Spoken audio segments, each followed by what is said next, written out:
On this week's edition of the original Michigan High School Sports Show, our crew toured the Great Lakes State to bring you highlights of premier games. And Cass Tech is making history. We'll tell you how and why. Let's check it out. Hey guys, welcome back to another edition of Michigan's original high school sports show, State Champs. This Cali boy is thanking his lucky stars. The Michigan weather is dealing some serious rays right now, and I'm sure the athletes love it too. As always, we're presented by Lawrence Technological University, where you can recruit yourself. Not only will you be competing against serious talent across the NAIA, you'll receive a phenomenal education. You'll join 40,000 alumni working at the state's biggest companies. Head over to l2athletics.com. I'm Lorne Plant. I'm Genna Rose, and we covered competition from across the state. We have highlights from the Saginaw Valley League Baseball Championship, boys and girls lacrosse regional action, girls soccer districts, and it's Catholic League softball title time. That's right, so let the show begin.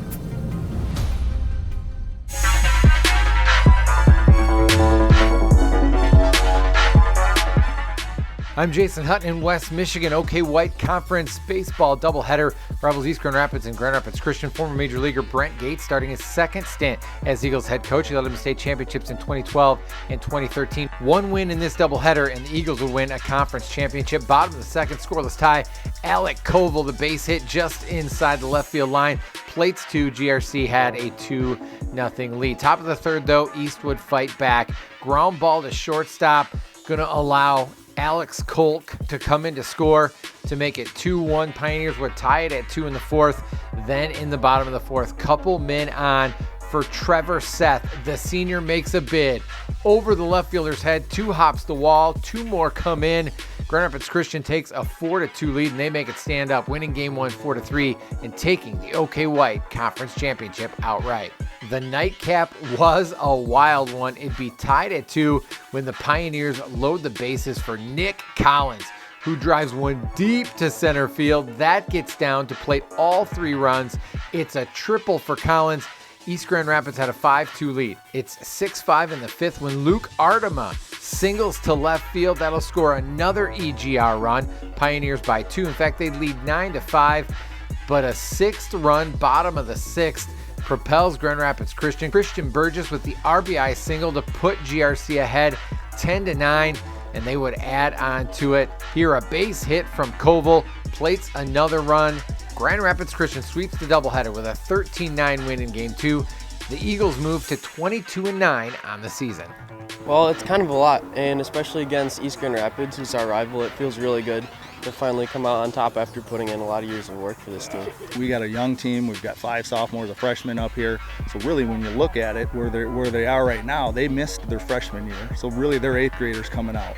And there's a lot of teams in that situation, but we're a young team, and they're growing and learning. Like, playing in the OK White is fantastic. I mean, you're tested every week. So these young guys to be able to come in and win the OK White tonight is something special.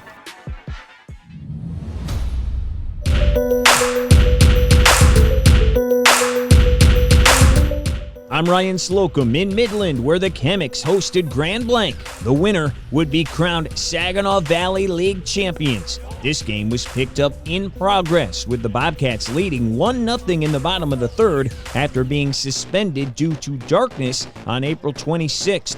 Notre Dame commit David Lally on the mound for GB, and the fireballer gets the strikeout to end the third. The junior had 3 Ks on the day. The Cats with a man at first in the top of the fourth. Al Money on the hill. Lane Cloha with the throw to second for the strike 'em out, throw 'em out double play to pick up out number 3. And Al Money taking over for the 9-9 2021. He's quicker than a hiccup. The senior snags the comebacker to put Grand Blanc away in the top of the 5th.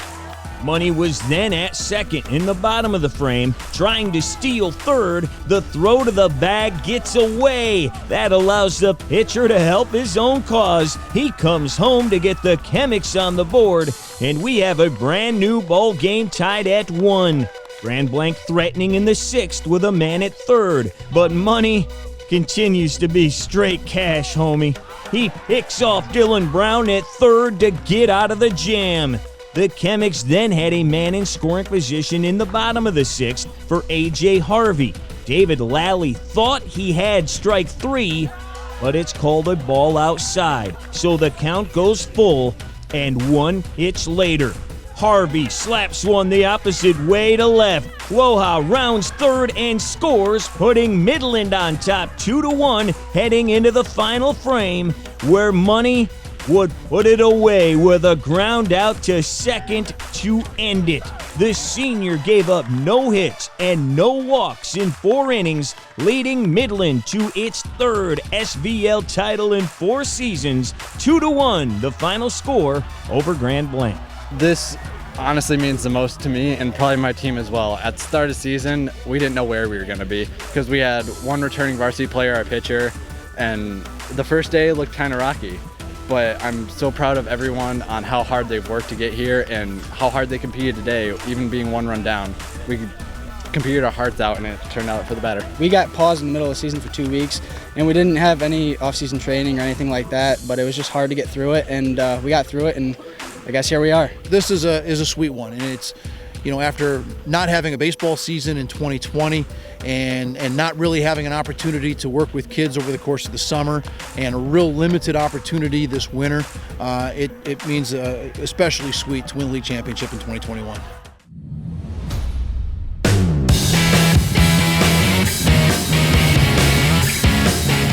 Hey everyone, welcome back inside the State Champ studio this week for this week's In the Dugout, presented by the Michigan High School Baseball Coaches Association. We are lucky to have Grosse Pointe South headman Dan Griesbaum here inside the studio to talk about the All-Star Game and more. But let's first get caught up, Dan, and welcome. Thank you. It's good to have Thank you for having me. Yep, it's been a while. We, done this kind of thing for several years now. How many years have not only you've been a baseball coach, but how long have you been at Grosse Pointe South? This is my 38th year. Wow. Yeah, I spent 4 years at North before that and 2 years as a grad assistant at Central Michigan. Wow. What's kept you, at South for all these years? I mean, I'm sure you've had opportunities to do other things, and yet year after year, here you are. It's a great place. I couldn't think of anywhere else. I'd rather be. Great kids, great parents, great community. As you know, it's just a super baseball community, right, with the 3 schools there, North, South, and Liggett. Yeah. It's just been a great place. I've been blessed to be there for so many years. How do you feel about, we're about June 1st. We've got districts coming up. How are you feeling about your squad this run? Well, we were quarantined earlier in the year for 2 weeks, so we lost 7 games.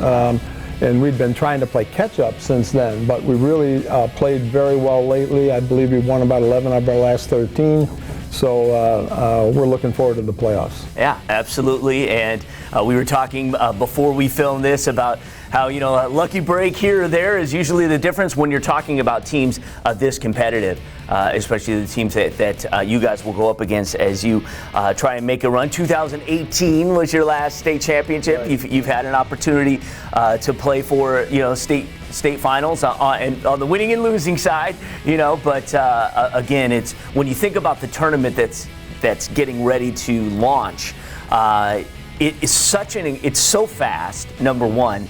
But second, it's such an incredible time just to see what you're made of and see if you can get through the gauntlet. Right. Well, we try in our regular season, Lorne, not to see anybody in the playoffs that was better than what we saw during the year. So we're playing the tough competition. We're playing the Liggetts and the Orchard Lake St. Mary's and the Grosse Pointe Norths and all those good teams out there. We compete in the MAC Red, which is one of the best conferences in the state. So we're ready. We're not going to see anybody in the playoffs that was better than what we saw during the year. All right. Well, good luck to that. What we also want to talk about, and something how many years have you been involved with the All-Star Game?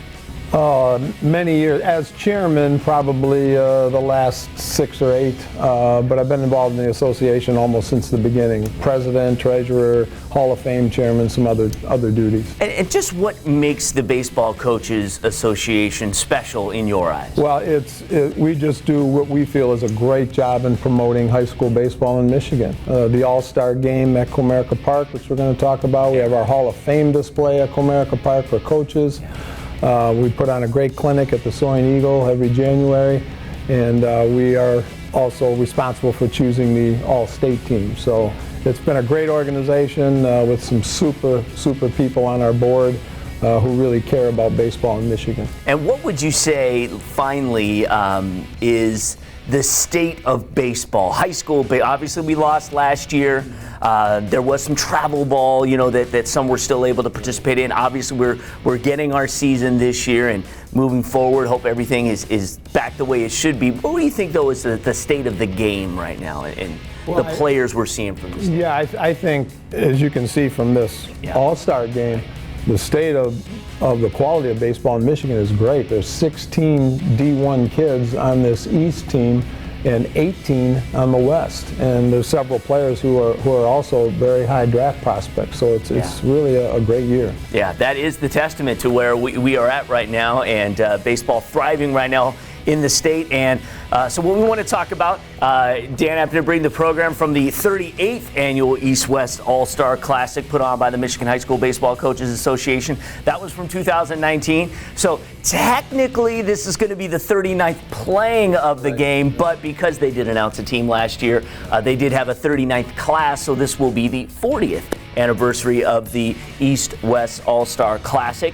It's going to be taking place on Monday, June 28th. It will be at Comerica Park. It will be a 7 p.m. start, and it will be live streamed by state champs. So we're really super excited.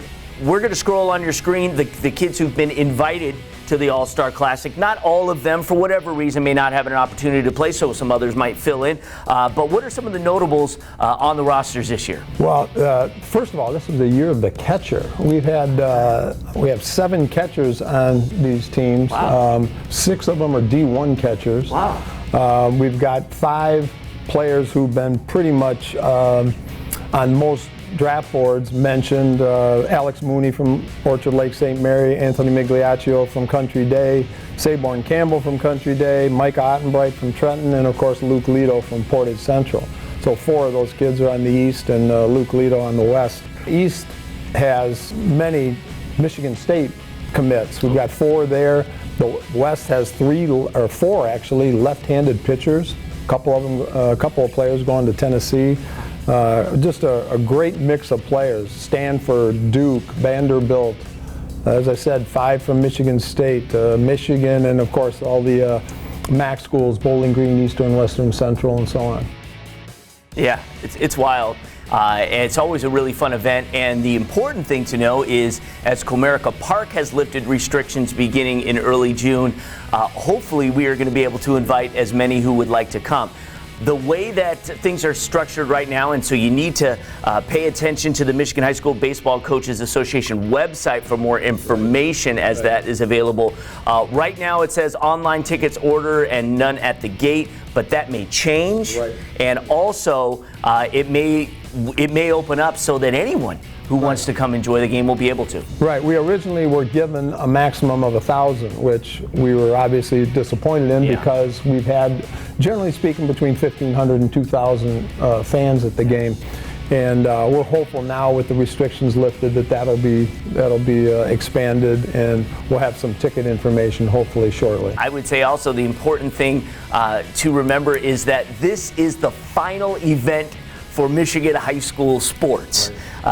Monday, June 28th is the last game that's going to happen. So it's a great way to kind of celebrate a year where things were back in action and we got through the seasons, and we're going to have a great event out at Comerica Park. Of course, if you cannot make it, if that is not able to happen for you, we're going to cover it all. We're going to have the game here, and it's going to be fantastic. So stay tuned for that. Dan, thanks for coming in. Thank you for having me. Tell the people, come on out. They might see some future major leaguers. Like we've had Derek Jeter and John Smoltz and Steve Avery and Jim Abbott and DJ LeMahieu and company and all those guys. Hopefully there's a few more of those in this game this year. Absolutely. That is the most important thing to remember. You're going to be able to say, wow, I saw him play his final high school game. Exactly. There you go.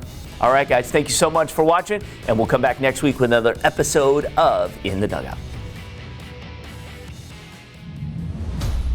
State Champs, Michigan's high school sports show, is brought to you in part by Detroit Medical Center Physical Therapy and Sports Medicine.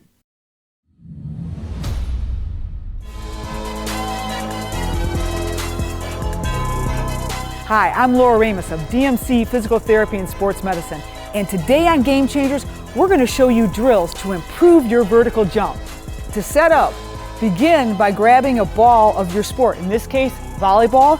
You can use a basketball, football, and place tape around it so there's a little bit of a loop. You can simply then tie a piece of string to it and loop it over the top of something tall. Hang that at the height of wherever your maximum jump is, still being able to touch the ball, but you have to give maximum effort. The first jump looks like this. Taking 2 feet, using good form, jump up and touch the ball. The second jump, you're going to get just in front of the ball, so you're going to reach backwards as you jump up. Find the ball and touch it. Again, perform good mechanics. Now we're going to go sideways. So stand to the right of the ball, jump up, to the side, touch with both hands. Then turn around and go the opposite direction. Once you've done this, we're going to go to rotation now. Stand with a 90-degree turn to the ball. As you jump, turn 90 degrees and find the ball and touch it. Then do the complete opposite turning direction. 90 degrees and touch. As you get better, you can increase the amount of rotation in those jumps. You can progress the difficulty of your training by going to a one-leg takeoff and then land on 2 feet. We'll go through the same sequence. If you need to, lower the ball down lower as you're going off of one leg. Here we go. And a touch. Now backwards. One leg takeoff, touch reaching backwards, two-legged landing. Now to the side. One leg takeoff, jump up, touch, land 2 feet. Turn around, do the opposite. One leg takeoff, jump, and touch. Finally, we'll try rotation, turning at a 90-degree angle, taking off on one leg, landing on two leg. Take off, find it, touch. Second one, turn around opposite direction, one-legged takeoff, and go. Perfect. And this can be even progressed further by utilizing a smaller ball, a smaller target, as you get better with your targeted jumps. When you're performing a jump training program, it's really neurologically taxing. So what we typically will do is 8 to 10 jumps of each type of jump, and we will do 8 to 10 different jumps as we just demonstrated. So your training session usually includes somewhere between 80 to 100 jumps. Now, if you're in season, only do jump training once a week. When you're out of season, you can do it up to 2 times per week. For more ideas on how to improve your sport performance, see the experts at DMC Physical Therapy and Sports Medicine. Do you have a sports injury, or are you just looking to take your game to the next level? Then go where the pros go. DMC Physical Therapy and Sports Medicine. For immediate care, call 313-910-9328 or visit dmc.org/gamechangers.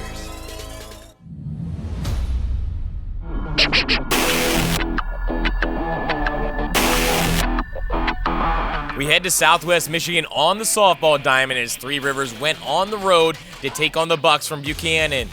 And we pick things up in the top of the fourth with the game scoreless, but not for long as Brooklyn Forlong takes the offering deep and over the wall to center for the solo home run. Three Rivers out to a 1-0 lead.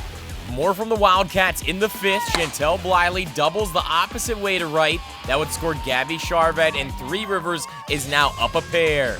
Same inning, and it would be Ava Foreman going up the middle for the single, scoring Bliley. They added one more and now lead 4-0.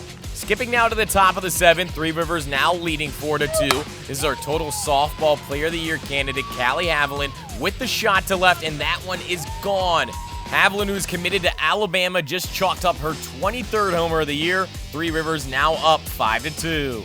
Back comes Buchanan in the bottom of the frame. Sage Pruitt rips it to the center field fence. That would score Camille Lozmack, and the Bucks now trail 5-3. More from Buchanan. Brooks Atkinson with a fly ball in shallow left field. It just stays fair. Hannah Tompkins would cross the dish, and the Bucks are now down in Penny at 5-4. Then it would be Hannah Herman getting in on the fun as she singles to left, scoring Pruitt, and we are now tied up at 5. So Sophia Losmack would be up for Buchanan with a chance to win it, and she does with a single back up the middle, scoring Atkinson as Buchanan completes the comeback and wins in walk-off fashion, 6-5 the final. State Champs Michigan's high school sports show is brought to you in part by the Michigan Army National Guard, a proud partner of the MHSAA.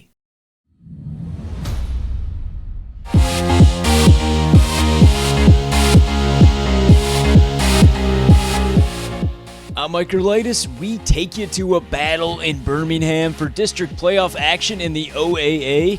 The Maples of Seaholm hosting the Falcons of Groves. The Maples in their home darks attacking early. Lexi Beckerman tees up from way out, but keeper Sawyer Stabile gets a hand on it, making the save. We stay scoreless after one half of play. Second half, Groves with a chance of their own. Great ball to Monica Inda. She makes a nice move and fires, but Sky Snyder makes the diving save. Game still 0-0 after regulation and overtime, so we're headed to a shootout. In penalty kicks, Seaholm would go first. Captain Amanda Coxera lights this candle, giving her Maples a 1-0 lead. Chloe Wiggins does the same for Groves, finding the net. We're all tied up at 1 apiece. Next up, Zoe Mullen. She puts Seaholm up 2-1. Falcons' Avery Schutz returns fire to make it 2-2. After a miss from both teams, Ava David has a chance to break the tie. Seaholm now up 3-2. Big shot here for Elsie Meilinger, and she delivers. We are all even at 3 apiece. After a Maples miss, it all comes down to Sophia Chung. A goal would end it, and she does just that, burying it upper 90 as Birmingham Groves beats their rivals from Seaholm 4-3 in penalty kicks, advancing on by a final score of 1-0. Time now to take a look inside Lawrence Technological University Athletics. We caught up with one of the LTU band members to find out why he chose LTU. Hi, I'm Alec Forensic, and I play trumpet. So yeah, I did band all through middle school. There was no marching band in there, but then you move on to high school and they have you do marching band. It was just tons of fun and I loved it. I wanted to stick through it with college. I'm very focused on my school, but having marching band definitely kept my sanity through it all. And this is a vigorous school and lots of work to be done, lots of great work happening here. And having extracurriculars, whether they be sports or art or whatever people are doing, it's awesome to have that group of people to back you up. It's a really nice location, I think. There's only a few buildings, so it's not really hard to get around the place. And they're all connected, so if it's cold, I mean, you don't have to go out in the cold too much at least. But yeah, it's super easy to navigate and very comfortable when you need places to learn. All the food places in Evergreen is just wonderful, and it's right there, just a couple minutes away as well. All the faculty will always do one-on-one help with you. All the extracurriculars are super fun, and a lot of them are just starting out, so you know, get to be a part of that like first group. So it's a super smart choice to choose LTU. Take your future into your hands. Visit LTUathletics.com and recruit yourself. Lawrence Tech, where Blue Devils dare.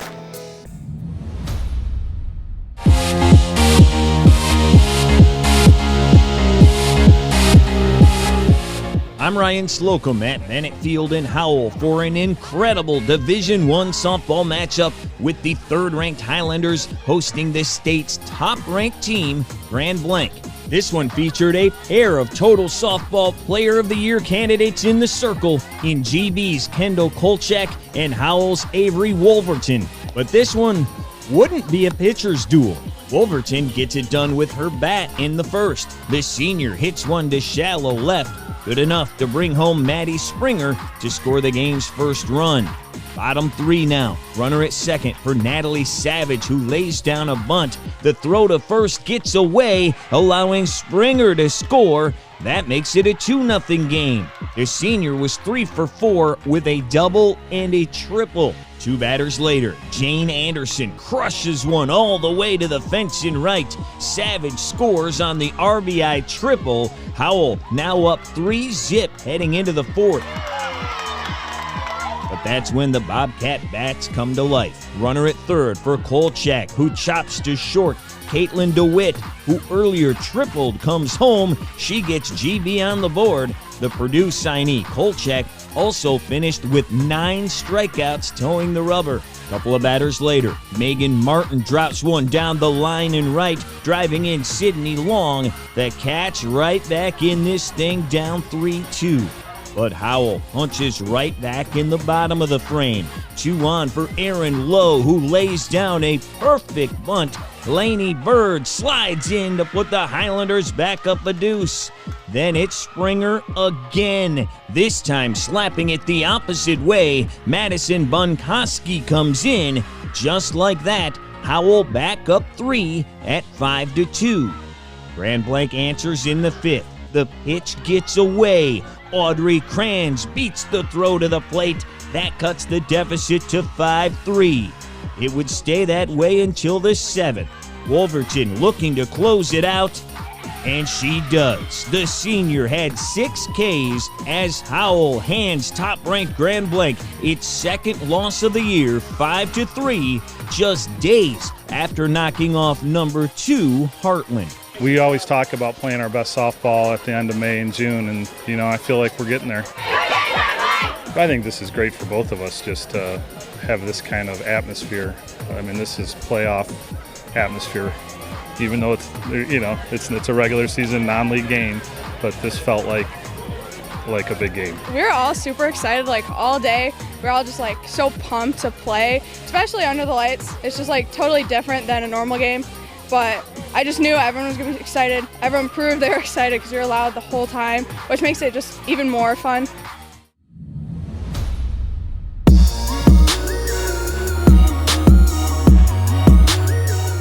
I'm Lorne Plant, the University of Detroit Mercy, hosting the Catholic League Bishop Softball Championship game.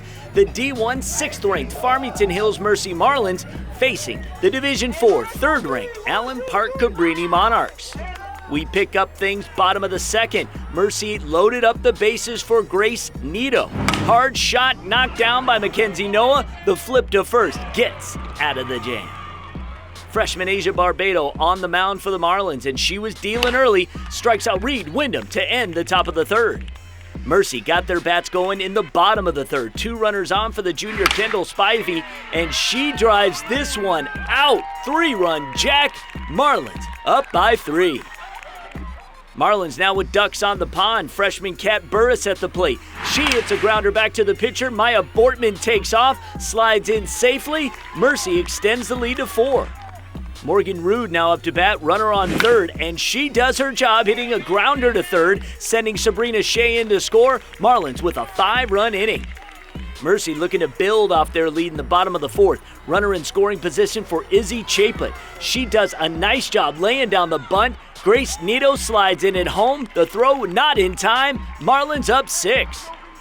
Chaput would make it to 3rd for the Miami, Ohio University commit and Total Softball Player of the Year candidate Maggie Murphy. Grounder to 2nd. That sends Chaput home, increasing their lead to 7. Runner on 2nd now for Barbado. She helps out her cause. Kendall Spivey rounding 3rd, and she'll score standing up. Mercy looking to put Cabrini away in the bottom of the 5th. Runner on 2nd for the sophomore Chaput. The poke up the middle. RBI single as Nito comes in to score, giving the Marlins the 10-run Mercy. Farmington Hills Mercy wins the Catholic League Bishop Softball Championship game, 10-0 the final. We performed pretty good. The first few innings were kind of slow, but once we found our rhythm, we did pretty good hitting. We had a solid defensive day. No runs scored, so it was a good day. State Champs Michigan's high school sports show is brought to you in part by the Detroit Athletic Club Foundation's Male and Female High School Athlete of the Year Awards, taking place June 7th.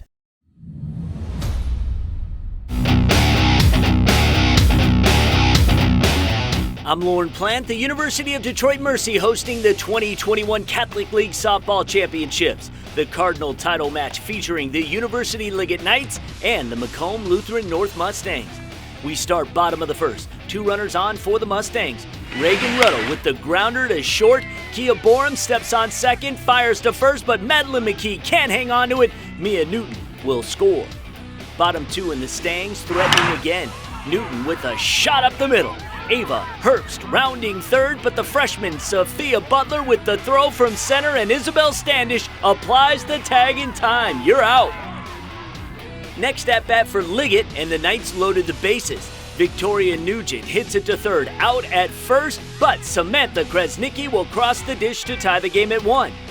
But LN responds. Rutto with the base knock. Julia Zowell will score. After 3 innings of play, Mustangs back on top.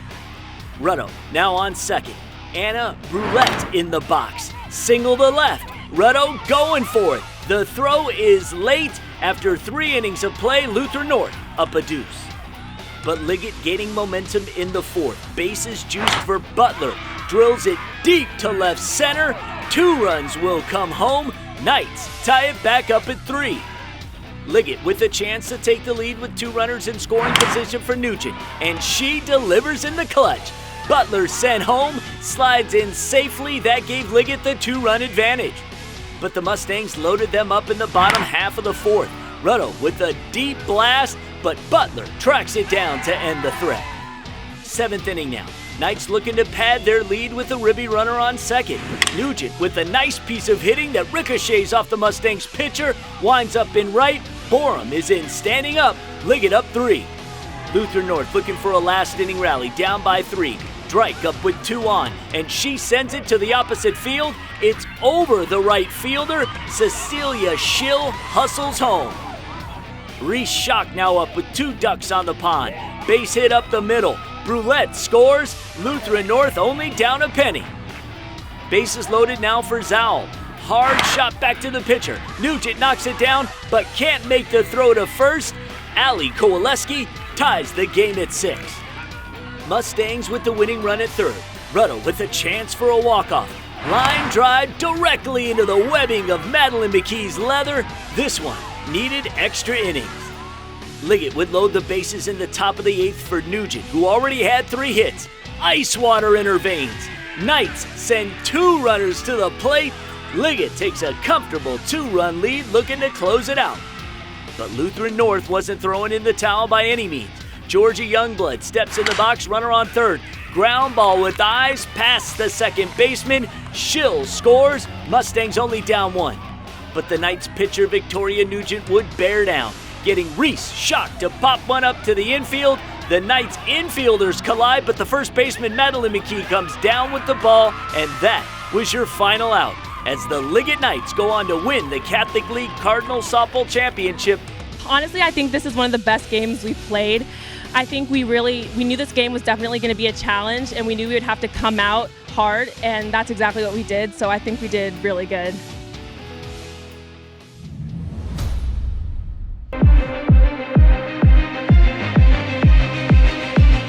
Hey y'all, welcome back inside the State Champ Sports Network studio. Time for another update in our Total Softball Player of the Year race.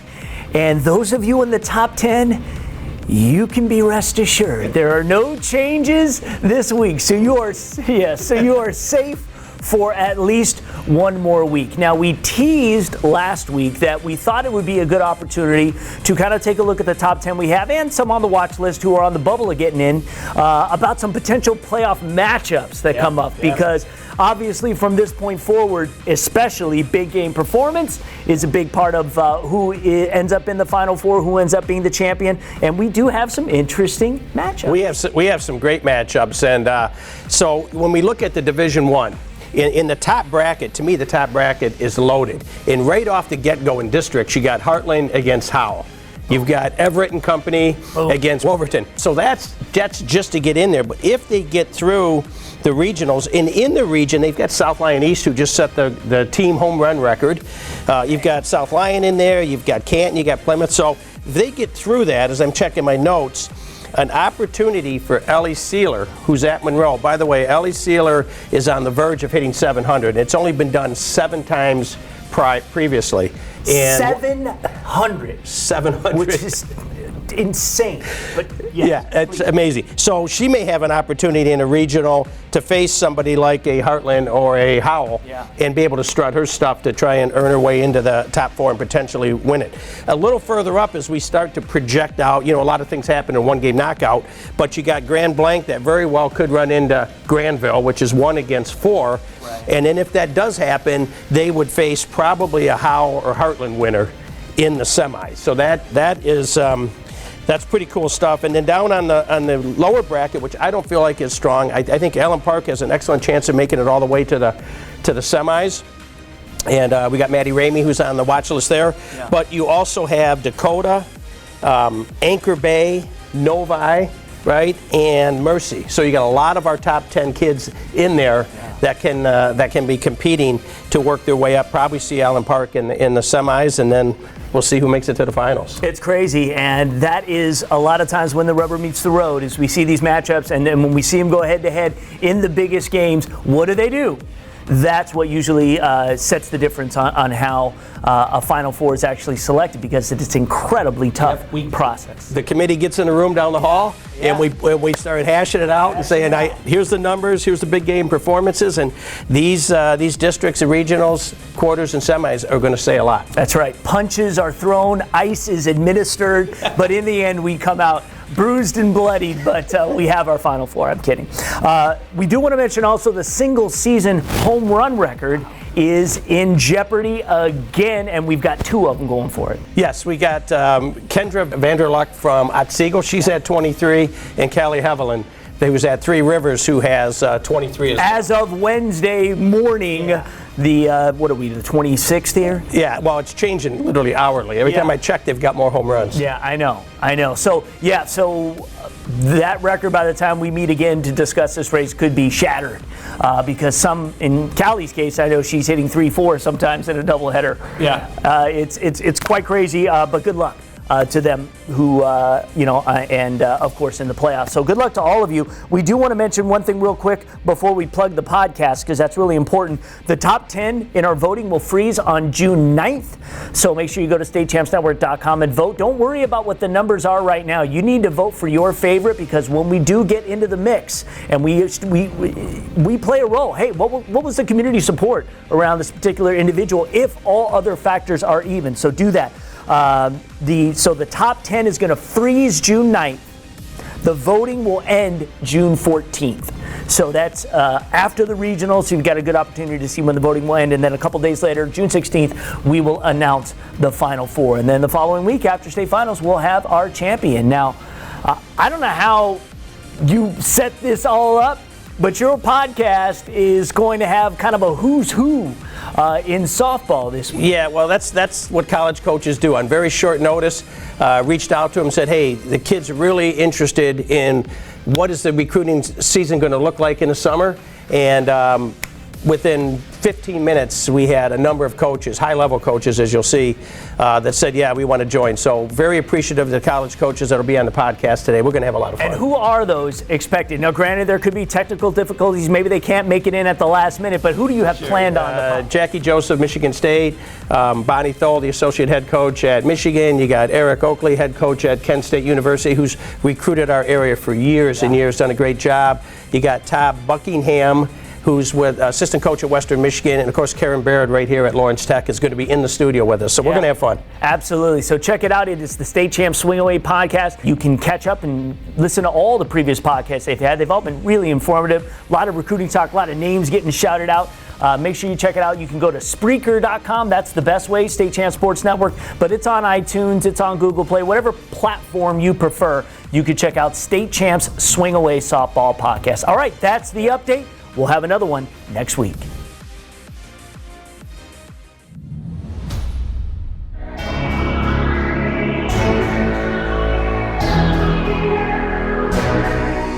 I'm Lorne Plant. Centennial Field in Beverly Hills, the site for a boys baseball matchup between the host, Detroit Country Day, and the Cougars of Stony Creek. Let's begin bottom one, Country Day, with the runner on third for the two-hitter, Anthony Migliaccio. Boom! Moonshot! Migliaccio with a mammoth blast to put 2 on the score sheet for the Yellow Jackets.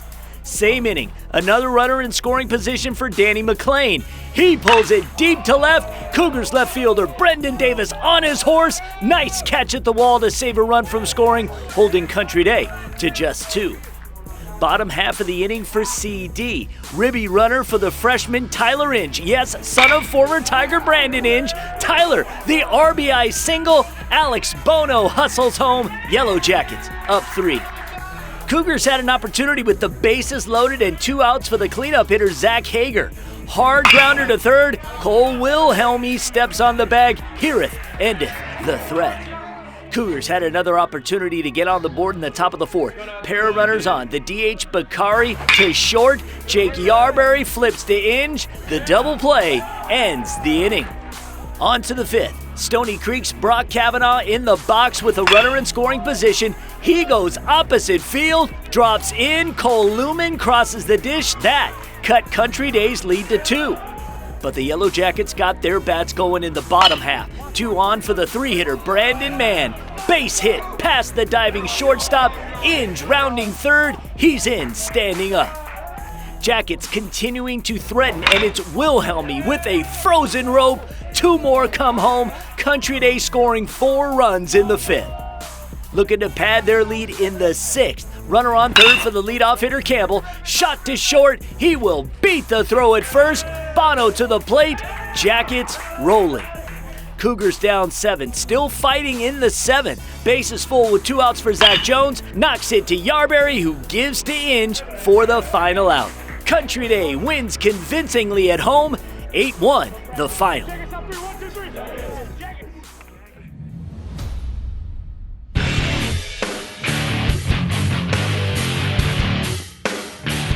I'm Ryan Slocum at Broome Park in Flint for a baseball matchup between Northville and Fenton. The Mustangs wasting no time, loading the bases with only 1 out in the 1st, but Brendan Alvord gets out of the jam with back-to-back strikeouts to end the inning.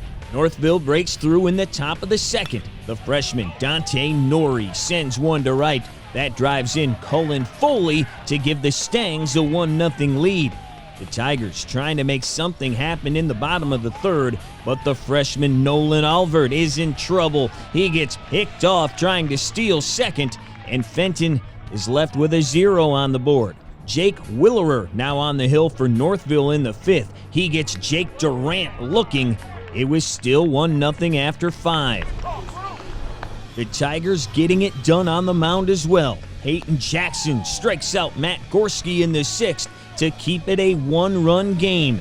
And Fenton finally gets some offense going in the bottom of the frame. Big Country, Eddie Bryant with the bloop shot that lands on the first baseline. That gets Connor Luck all the way to 3rd. Kyle Crow then comes to the plate. The pitch goes high and gets away. And that's some good luck for the Tigers. Connor comes in to score, and we have a brand new ball game tied at 1 apiece heading into the 7th and final frame. Fenton loaded him up in the bottom of the inning. Jake Durant represents the winning run on 3rd. Brendan Alvord at the dish. He lines to right, but the ball is dropped. That allows Durant to race to the plate, and the senior slides in to score the walk-off winner. Fenton comes back to knock off Northville 2-1, the final score. State Champs Michigan's High School Sports Show is brought to you in part by the Michigan High School Athletic Association.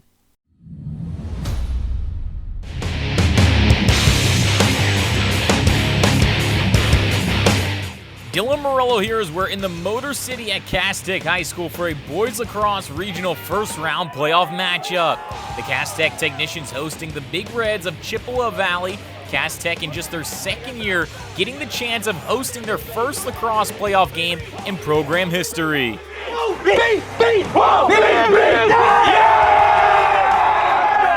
Let's go, let's get a CTO3. Gabriel 6.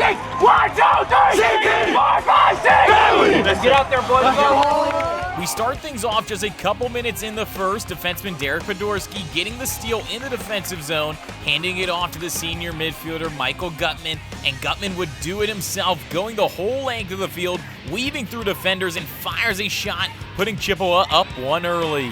Cass Tech looking to tie it up just a few minutes later. Middleman Sergio Broughton with a quick burst of speed along the right side, passes it out in front to Donovan Moses, firing it down low to tie the game at 1 in the first. Cass Tech up by 1 with 4 minutes to go in the second. Big Reds junior Sean Zatelli controlling the ball behind the net, races out in front, ripping it through the 5-hole to tie it up at 2 each. Chippewa now up 3-2 with under 2 minutes left in the first half. Cass Tech working the ball around in the offensive zone. Senior Sergio Broughton from up top speeds by the Chippewa defender, firing a shot from way out into the back of the net to tie the game at 3, heading into the break. Start of the second half, game tied up at 3. Michael Gutman regains possession of the loose ball at midfield, faking a pass to Travis Brooks and banging a shot down low, finding the back of the net. Big Reds up 4-3. But the Technicians would gain some momentum here in the third, fighting for the ground ball in the offensive zone. Junior Phoenix Hollier comes away with it, fighting through the contact and firing a shot in the 5er for a goal. Hollier with a team-high 4 goals. Cass Tech up 7-5, heading into the fourth. On to the fourth now. Dominic Zioli passes it behind the net to Travis Brooks, flicking it to Sean Zatelli, out in front to Michael Gutman, firing it down low for the goal. Gutman with 6 goals on the evening, cutting the Technicians' lead down to 1. But Cass Tech would take care of business in the fourth. Technicians working it up top. Levon Traxel finds Sergio Broughton, who fires it in for the goal. Technicians scoring 3 in the fourth, as Cass Tech celebrates winning their first boys lacrosse playoff game in school history, topping Chippewa Valley with a final score of 10-7. It felt amazing. Came out here with the boys, we were just, before the game, I just said, boys, let's have fun today. Like, let's get far and let's do some work, but let's have some fun today and let's try and get them out of here and really go hard. We were never out of the fight. I mean, every ground ball, even on the turnovers, ready to, get back in transition and just keep fighting. And I think the energy playing at home, in front of the home crowd really makes a big difference for us. But I think the best part about it is we just looked like we were having fun, and that helps the hustle and it helps them stay in the moment.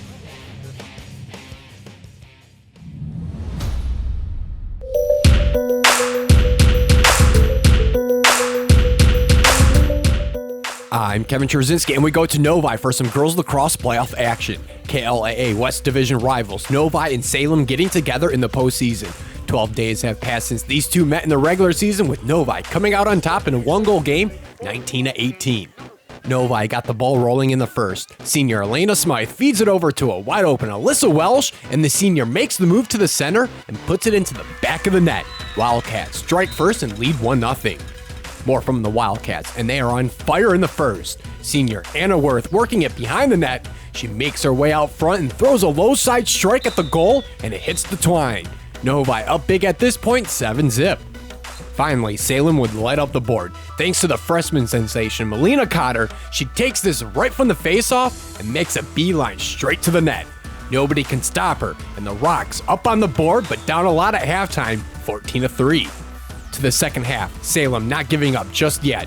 The freshman Cotter spots Olivia Meinhardt floating open in front, and she receives the pass and makes a nice move to beat the tender. The senior captain giving the Rocks some life as they are down 17-5. Salem on the attack again, with freshman Cotter using her legs to make something happen.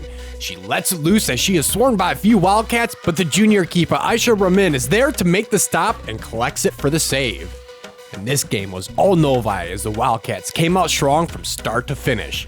More from the senior Anna Worth, working behind the net, cuts back out front, and she puts it home. Novi comes out on top over Salem, 22-8, her final score.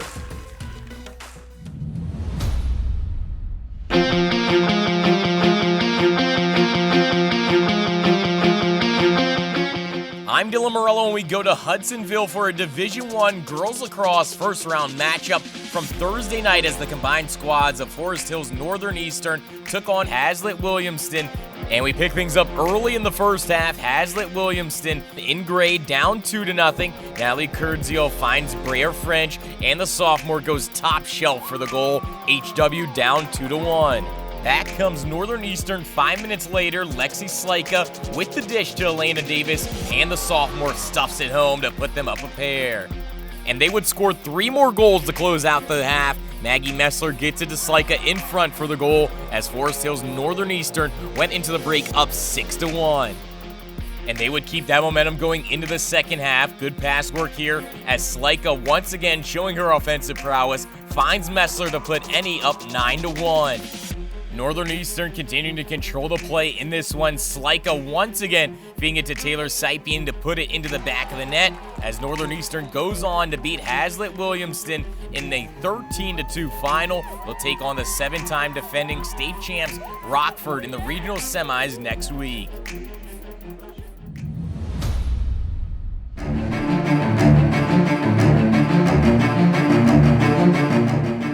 I'm Ryan Slocum in Macomb for a boys lacrosse Division I regional semifinal with Dakota hosting Romeo.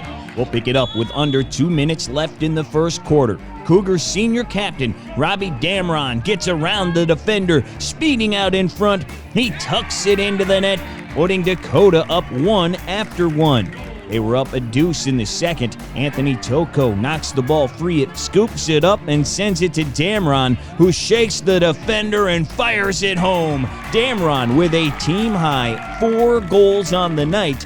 Cougars up 3-0. Romeo trying to cut into that deficit a couple of minutes later. Jake Wild finds the junior, Seth Von Hiltmeyer. He steps up and rips the shot to the back of the net. Bulldogs down 2.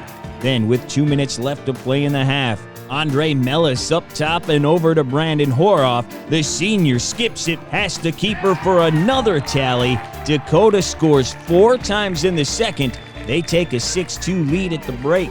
The Bulldogs come out red hot in the second half. Von Hiltmeyer passes it to Chase Alverson. The senior rips a clean shot to the back of the net. Romeo now down just 2. And they're not done just yet. Jake Wild sends it across the field to Fabrizio Rositi. The senior captain goes 5-hole for the goal. Romeo nets 4 scores in the third. They're right back in this thing. Dakota's lead down to 1, but the Cougars respond. Damron scoops it up behind the net and sends it in front to Ethan Julin, who sends it in. Dakota up 7-6 as we head to the final frame. And in the fourth, Brandon Horoff with a heads-up play, saving it from going out of bounds. Choco gives it back to Horoff, who fires a bullet to give the Cougars some cushion. Dakota up 9-6 with 6 minutes to play in the game. But the Bulldogs don't quit. Under 2 minutes to go, Alverson feeds it to Rositi, who goes low for the score. That cuts the Cougars' lead back to 1. But they could not get the equalizer. Macomb, Dakota wins the regional semifinal. 9-8 is the final score. The Cougars will face Detroit Catholic Central in the regional final on Wednesday.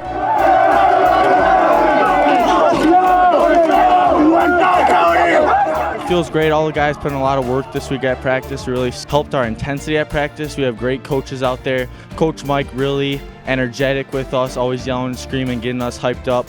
Coach Rob always settles us down and calms us down and makes a perfect combo. We can hang with them, and you have to believe that inside. And guys, you just pulled off another 1-goal victory against the same team 2 weeks ago, right? Yep. And hey, guess what? Our season's going on.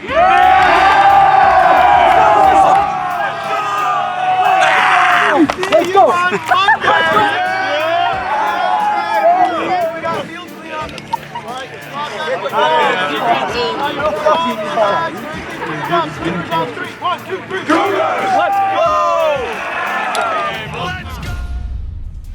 Hey everyone, we hope you're getting a chance to check out our spring sports podcast. The Total Softball Player of the Year race is heating up. Be sure to tune in to the Swing Away podcast, the Extra Innings Baseball podcast with Rob Mendyka, and Madison Heights Lampier head coach Adam Woolley drops Wednesdays. The Face Off Lacrosse podcast drops Fridays, where Sean Belegian and Orchard Lake St. Mary's coach Greg Durham talk everything Stickside. That's right. Now it's time for the last highlight of the show. Me beating Genna again in Rochambeau. You know it as rock, paper, scissors. All right, here we go. Rochambeau. Got it. I just wanted to get out of here. Needed to give her a win. It's all good.